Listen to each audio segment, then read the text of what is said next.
अभिवादन। आज हामी दार्जीलिङ पहाड़तिर लागौं है। ऋषिहाट चिया बगानभित्र एउटा सानो शान्त गाउँ रहेछ सिरुबारी।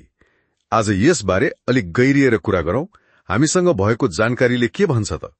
सुन्दा त एकदम सानो बस्ती, जम्मा 35 घरधुरी रे, अनि जनसंख्या पनि 135 जति मात्रै।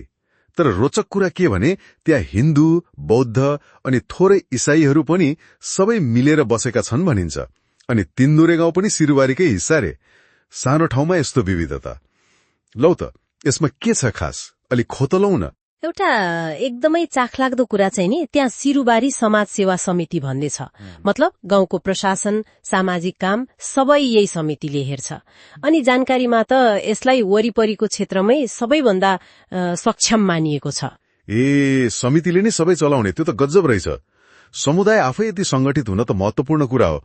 अनि अघि खानाको कुरा पनि आएको थियो जस्तो लाग्यो। हो, खास गरी चाडपर्वमा त्यहाँका युवाहरूले पकाएको खानाको स्वाद अनि परिकारको विविधताको त छिमेकी गाउँलेले पनि तारिफ गर्छन् भन्ने सुनिन्छ। यो त खाना मात्रै भएन नि, होइन र? उनीहरूको सिप, एकता, समुदायप्रतिको भावना पनि देखियो। पक्कै पनि सामाजिक जुझामन हाइट बोलियो बनाउने माध्यम भयो। अब अलिकति प्रकृतिको कुरा गरौं न। स्रोतहरूमा त त्यहाँको सुन्दरताको खूब वर्णन छ। चिया बगानै बगान अनि कञ्चनजंघा पनि। एकदमै हरियो चिया बगानले ढाकेको डाँडा त छँदैछ। त्यसमाथि मौसम खुल्यो भने त टाढैबाट कञ्चनजंघा हिमाल टलक्कै देखिने। अनि चराहरूको आवाज त पहाडी गाउँको विशेषता नै भइहाल्यो। हो त नि। तर जानकारीमा के ठाउँहरूको नामै तोकेरै भनेको छ जसले सिरुबारीलाई चिनाउँछ। जस्तै सिमसार, अनि ठूलो जंगल, सालु खोला, स्कुल डाँडा, बाघखोर अनि त्यो लिखुरे खोला। यी ठाउँहरू बिना सिरुबारी अधुरो हुन्छ भनिन्छ। यी ठाउँहरूको पक्कै स्थानीय कथा वा महत्व होला है। अब जीवनयापनतिर जाउँ। मुख्य आधार त त्यही ऋषिहाट चिया बगान नै हो, होइन त? हो, धेरै जसो बासिन्दाहरूको रोजीरोटी त्यही बगानसँगै जोडिएको छ। कोही पात टिप्ने काममा, कोही फ्याक्ट्रीमा।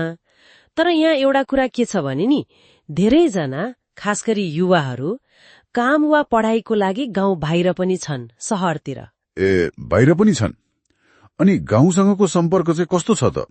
टाढा भएपछि अलि टाढिन्छ कि? खै, जानकारी अनुसार त त्यस्तो छैन। टाढा भए पनि उनीहरू गाउँसँग जोडिएकै छन् रे। गाउँमा केही अप्ठ्यारो पर्दा, आवश्यक पर्दा आर्थिक होस् वा अरू सहयोग गर्छन् रे। यसले त समुदाय कति बलियो छ भन्ने देखाउँछ नि। साँच्चै त्यो त राम्रो कुरा हो। यहाँको जीवन अलि सुस्त छ, साधारण छ, प्रकृतिसँग एकदम नजिक।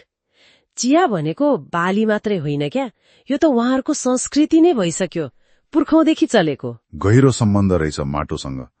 अनि गाउँको समग्र वातावरण नि, घरहरू कस्ता छन्? घरहरू सामान्य नै छन् भनिएको छ, तर एकदम सफा सुग्घर। अनि फूलहरू रोपेको, कतै प्रार्थनाका झण्डाहरू टाँगेको, चिटिक्क परेको दिने। सुन्दा नै कस्तो शान्त आनन्दको अनुभूति भयो। हो, अनि जानकारी अनुसार आधुनिक शहरको कोलाहल, त्यो भागदौडबाट अलि पर यसले आफ्नो मौलिकपन जोगाएको छ। यहाँ पुग्नेहरूलाई गाउँलेको त्यो न्यानोपन अनि प्रकृतिसँगको तालमेलले निकै छुन्छ रे। कतिले त यहाँ समय नै बिस्तारै चलेको जस्तो लाग्छ भन्छन्। वाह। हावामा पनि कता कता चियापत्तीको बास्ना आइरहने। समग्रमा भन्नुपर्दा सिरुबारी एउटा सानो ठाउँ भए पनि प्रकृति, परम्परा, समुदाय र शान्तिको एउटा अनुपम मिश्रण जस्तो देखियो। अनि चिया संस्कृतिले यसलाई अझै विशेष बनाएको छ। निश्चय पनि सानो छ, तर यसको आफ्नो पहिचान छ, आफ्नो प्रणाली छ, अनि त्यो समुदायको बलियो भावना छ। आजकल यस्तो कुरा पाउन गाह्रो छ। हो त। अब यो कुराकानीको अन्त्यतिर आइपुग्दा एउटा प्रश्न चाहिँ मनमा आयो।